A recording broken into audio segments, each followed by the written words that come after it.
Buenos días, doctor Enrique y compañeros que vayan a ver este video. Hoy vamos a hablar de las bases de lo que fue la ciudadanía en la época del 700 a.C., en el Peloponeso, por allá por la antigua Grecia. Empezamos con Esparta, que tenía como por legislador o constitucionalista a Licurgo, que eso es lo que dicen los historiadores. Los modernos difieren un poco con eso porque pensaban que era, bueno, en las nuevas traducciones parecía que era como un dios, pero los antiguos decían que era su legislador. Licurgo actuaba conforme a la cripteia, que era dándole a los más privilegiados una repartición de tierra pública para que estos puedan, bueno, para que esta tierra se trabaje, pero no la trabajaban los más privilegiados, que en este caso eran los espartiatas o los hoplitas, sino que los trabajaban los hilotas, que eran los esclavos. Esta tierra se trabajaba para ganarse, para darle la cuota al Estado y así poder formar el banquete común, que era solo para los ciudadanos, y estos ciudadanos eran los previamente mencionados espartiatas. Entonces la ciudadanía en esta época no era para todos, no era universal, era para las personas más privilegiadas. Por tanto, estos gozaban de mayores derechos y libertades.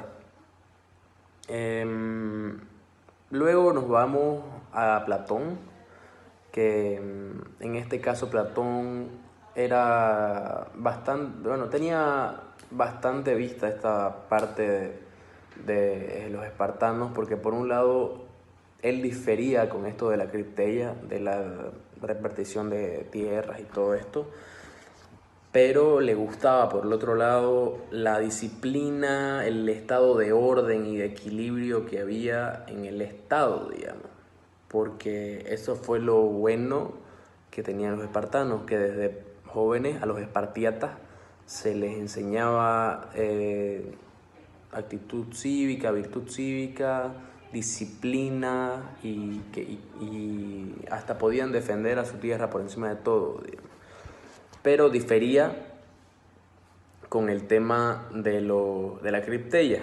Por tanto, Platón dividió la sociedad en tres tipos de ciudadanos, digamos, porque ya Platón les dio la ciudadanía a todos. Uno de estos eran los gobernantes, que eran los que dirigían. Luego venían los soldados, que defendían. Y por último los productores, que este último grupo era el más extenso, como por así decirlo ahorita la clase media, clase baja, que estos eran los profesionales, los hombres de negocios, los trabajadores. Y ya eran ciudadanos, pero eran como un segundo nivel por abajo de los demás ciudadanos. Porque al contrario de lo que ocurría en el sistema espartano, que no eran ciudadanos, aquí son como un ciudadano pasivo, porque no se espera que participen en los asuntos públicos, que antes era el ciudadano, era el único que podía participar en asuntos públicos. Ahora solo es esta como primera clase que puede participar. Luego Platón, estaban los que tenían mucho dinero y poco dinero. Ahora estaban divididos en 4 rangos, en 4 clases, dependiendo de su riqueza.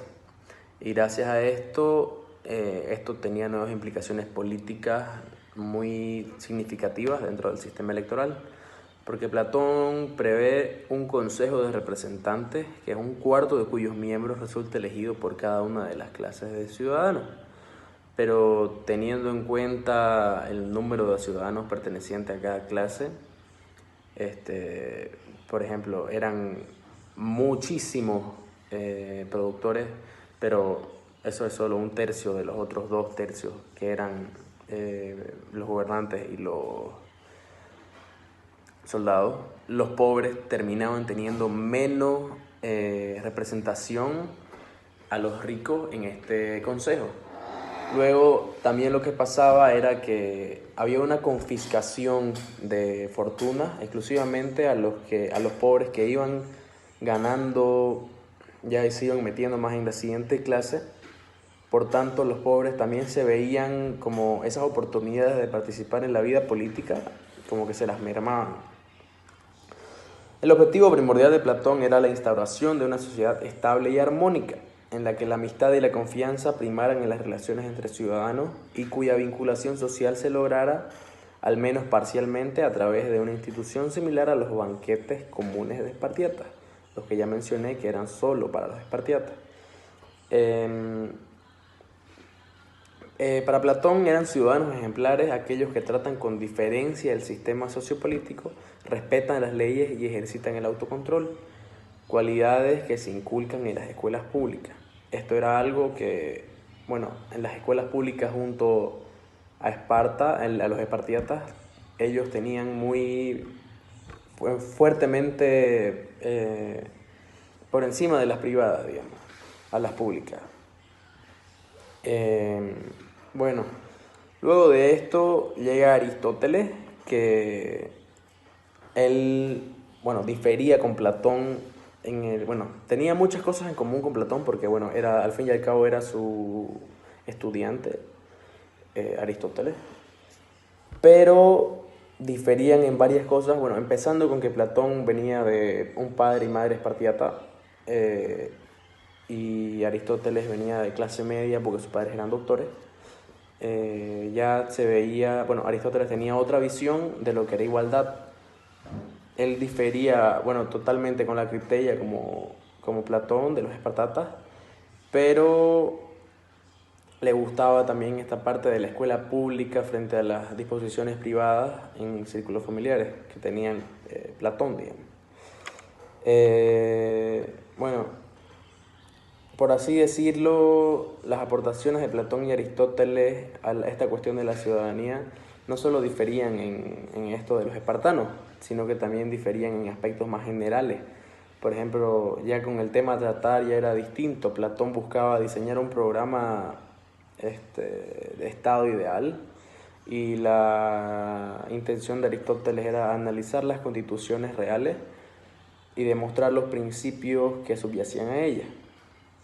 De hecho, por ahora la obra de Aristóteles sobre la ciudadanía ha sido más influyente que la de Platón. Bueno, Aristóteles,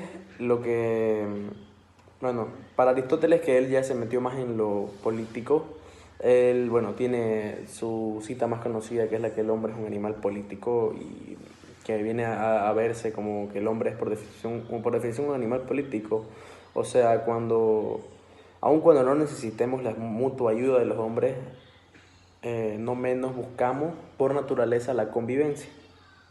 Esto quiere decir que si un individuo no puede vivir en sociedad o no necesita nada porque puede con su propia suficiencia, ya no es miembro de la ciudad, sino es una bestia o por ende un dios.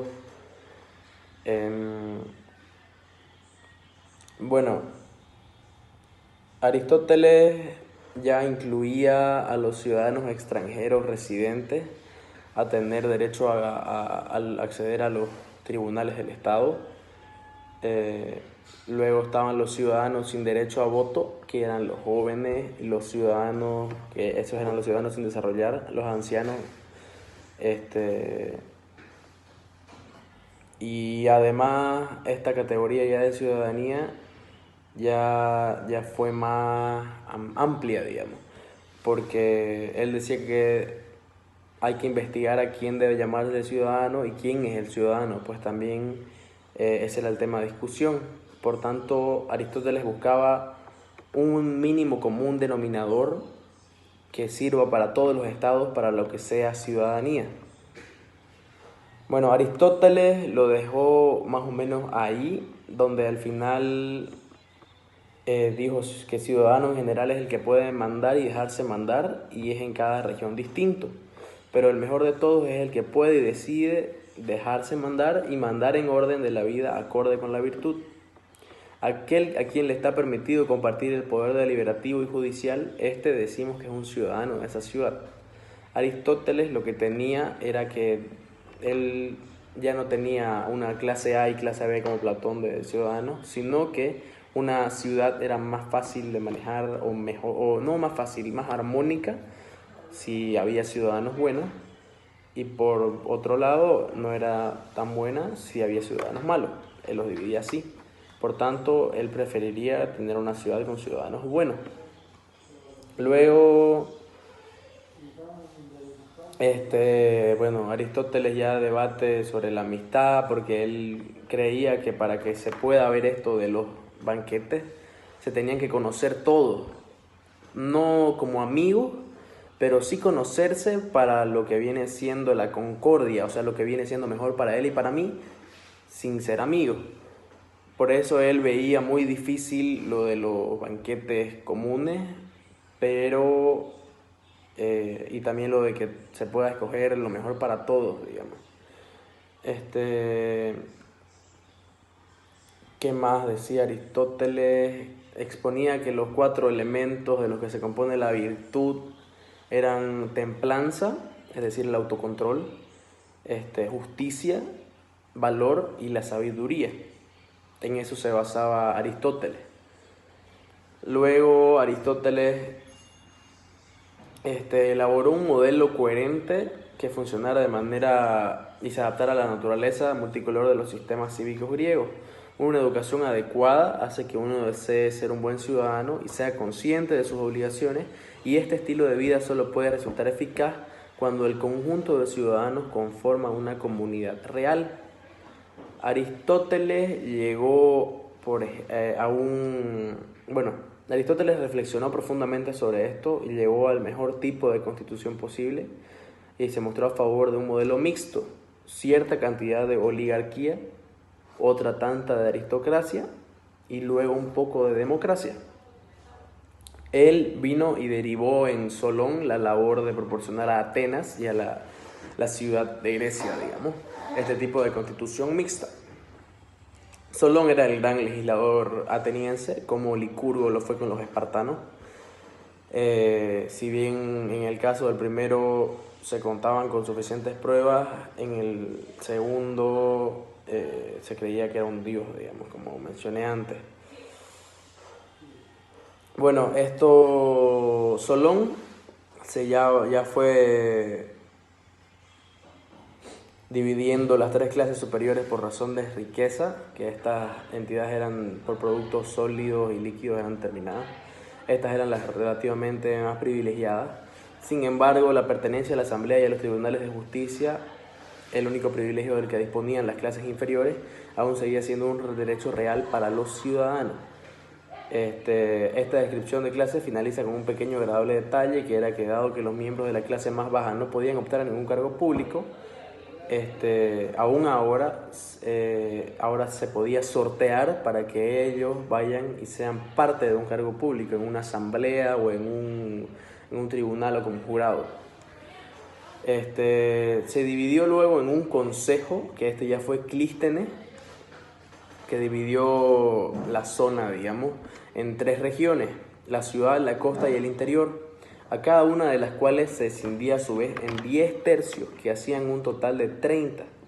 El cuerpo de ciudadanos estaba dividido en 4 tribus, que pasó a reorganizarse en 10, con la intención tal de que recoge la constitución de los atenienses, de mezclarlos para que se participase mayor número en el gobierno. Entonces, esto se tenía así: se armó el consejo con 50 representantes de cada una de las 10 tribus. Entonces esto se hacía a las 500 personas del consejo, y estas 10 tribus estaban divididas en 139 demos. Era difícil calcular las cifras de la población, pero se puede suponer que cada demo estaba formado aproximadamente por 200 personas. Estos ciudadanos estaban, como ya dije, divididos en 3 regiones, divididos en 3 tercios, divididos luego en pueblos y distritos. El consejo era el encargado de preparar los temas para la asamblea ciudadana en esta nueva estructura de tribus, y el número de miembros ascendió a 500. La otra novedad constitucional que hubo fue la inducción de la ley sobre el ostracismo, que se aplicó en el siglo V y en virtud de la cual todos los años la Asamblea podía desterrar a un hombre, por ejemplo, a un político que no haya hecho bien su trabajo, digamos, pero ya no perdía la ciudadanía, sino que solo tenía 10 años de exilio. Luego se introdujeron nuevos cambios para reforzar los poderes de la Asamblea. También fue importante la decisión de retribuir económicamente la asistencia de los tribunales a la justicia, que no era mucho lo que les daban, porque por ejemplo un trabajador no calificado podía llegar a ganar 3 veces lo que se daba en esas asambleas, pero a esas asambleas iban los más pobres o los más ancianos ya inhabilitados que no podían hacer nada. Luego viene lo que es el principio de democracia en Atenas, que estaba medio malentendido, porque en la democracia ateniense estaba la idea de la igualdad, el disfrute de la libertad y la creencia en la participación, pero poco después del estallido de la larga guerra que hubo del Peloponeso entre Esparta y Atenas, Pericles, el gran político demócrata, pronunció su famosa oración fúnebre entre los cuerpos de los soldados atenienses fallecidos, y en su discurso comparaba a Esparta con Atenas, que desencantaba claramente por la segunda y exponía las magníficas cualidades del sistema democrático al principio de igualdad. Afirmaba: a todo el mundo asiste, de acuerdo a nuestras leyes, la igualdad de derechos en las disensiones particulares, mientras que según la reputación que cada cual tiene en algo, no es estimado para las cosas en común más por turno que por su valía, y a su vez tampoco causa de su pobreza. Bueno, este principio de igualdad era así.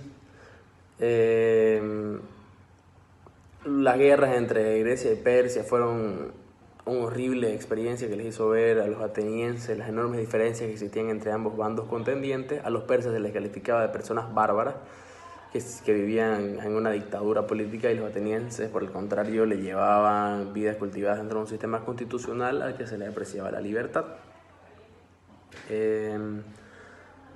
Y bueno, esto era en la técnica, digamos, ¿no? Por así decirlo, la democracia de Atenas. Pero no todos los habitantes disfrutaban ni mucho menos de la condición de ciudadanía en esta época, porque la democracia ateniense funcionaba como tal en el sentido de igualdad, libertad y participación de aquellos que sí eran ciudadanos en el amplio sentido de la palabra. La población en esta época estaba dividida en el siguiente modo.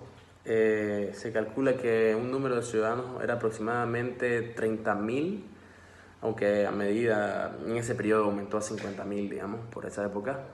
Esta cifra se debe multiplicar por 4 si incluimos en la categoría de ciudadanos a mujeres y niños, aunque solo los hombres eran ciudadanos instructo sensu, digamos. Había además miles de metecos y esclavos, que los metecos eran los que trabajaban y los esclavos, bueno, pues eran esclavos. Los primeros eran inmigrantes temporales o permanentes, legalmente libres, que disfrutaban de algunos derechos y también tenían que cumplir con ciertas obligaciones, como realizar el servicio militar, como los espartanos eran los hoplitas, y además pagar los impuestos. Y bueno, existe una complicación añadida a la hora de estudiar esta población ateniense, pues aunque los principios de igualdad ante la ley de oportunidad política se aplicaban a todos los ciudadanos, el conjunto de los hombres no era un grupo completamente homogéneo.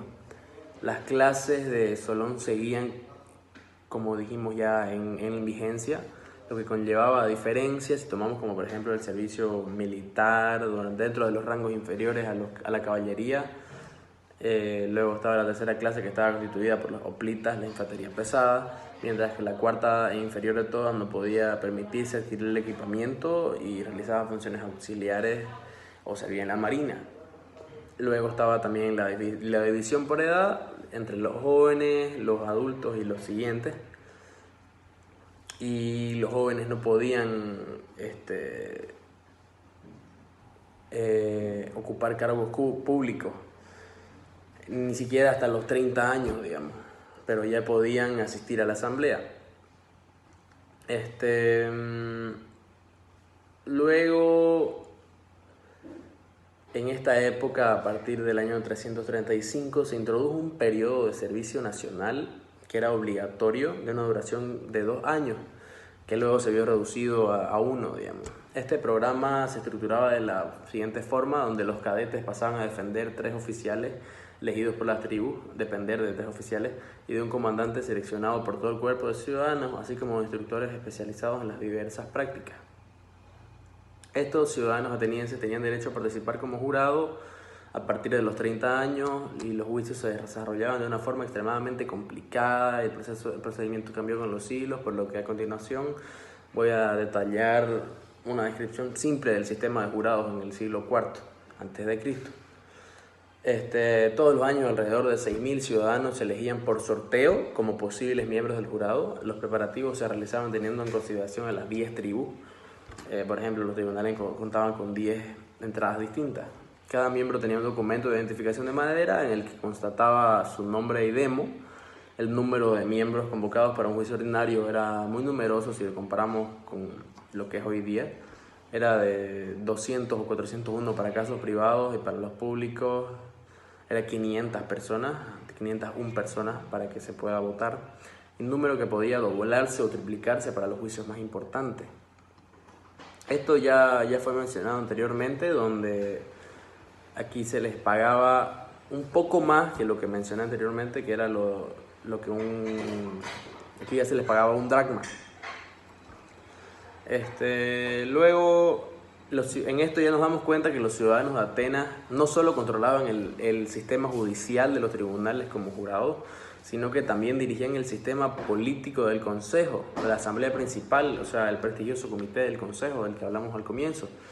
Todos los ciudadanos tenían derecho a asistir a las reuniones de la Asamblea, lo que constituía el rasgo fundamental de la democracia ateniense, que no era la elección de sus representantes, sino la participación directa. Lo habitual era que acudieran alrededor de 6.000 personas, aunque como es natural, los casos de mayor envergadura atraían a más personas. Bueno, esta asamblea fue considerada siempre el núcleo y la personificación de la ciudadanía democrática de Atenas. Con su presencia, el ciudadano tenía el derecho y la posibilidad, la responsabilidad de determinar la vida de la polis, dado que los asuntos que se trataban eran de todo tipo, desde temas de alta política hasta minucias de la administración pública. La asamblea elegía a los generales, ponía en marcha las leyes y convocaba a los trabajadores públicos con el propósito de que se rindieran en cuentas de su cargo a final de año. Además, puesto era que muchos miles gozaban de la condición de ciudadano, estaban representadas todas las clases y todos los intereses sociales y económicos, por tanto, los más numerosos, esto es la clase rural y la urbana, y la trabajadora, tenían al menos potencialmente mayor peso a la hora de votar. Aquí ya hubo este cambio a lo que era anteriormente, donde solo 1/3 de los 3/3 era de los pobres o de la mayoría. Bueno, este era un